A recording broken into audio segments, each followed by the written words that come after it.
Welcome to this geometry lesson on inscribed angles. Today, we are going to explore one of the most fundamental concepts in circle geometry, angles that have their vertex lying directly on the circle itself.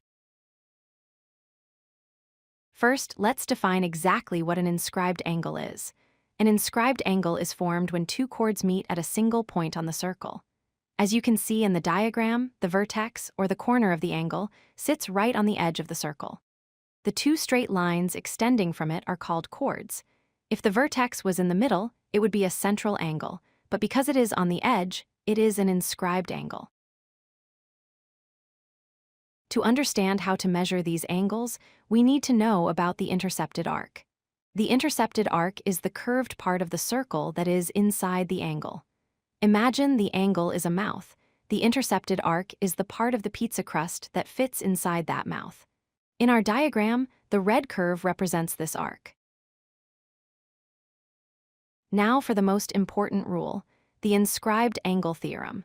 This theorem states that the measure of an inscribed angle is exactly half the measure of its intercepted arc. So, if you know the degrees of the arc, you just divide by 2 to find the angle. It is helpful to compare this to a central angle. A central angle has its vertex at the center, and its measure is equal to the arc. Since an inscribed angle is half the arc, it means an inscribed angle is exactly half the size of a central angle that shares the same arc. Notice how the blue angle is much sharper than the red angle.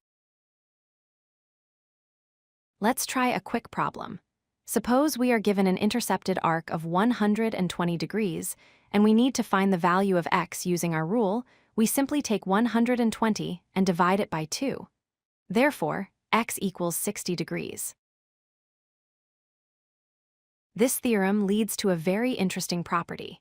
If you have multiple inscribed angles that all open up to the same arc, those angles must be equal to each other. In this diagram, angle 1 and angle 2 both intercept the same red arc at the bottom. Therefore, angle 1 is congruent to angle 2. Another special case is when the inscribed angle intercepts a diameter.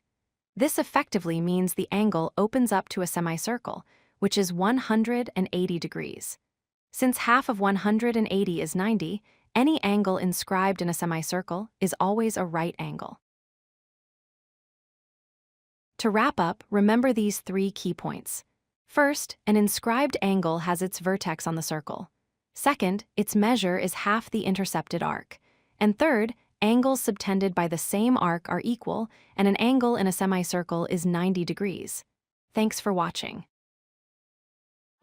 If you like this video, hit that like button and don't forget to subscribe. Visit codelucky.com for more such useful content.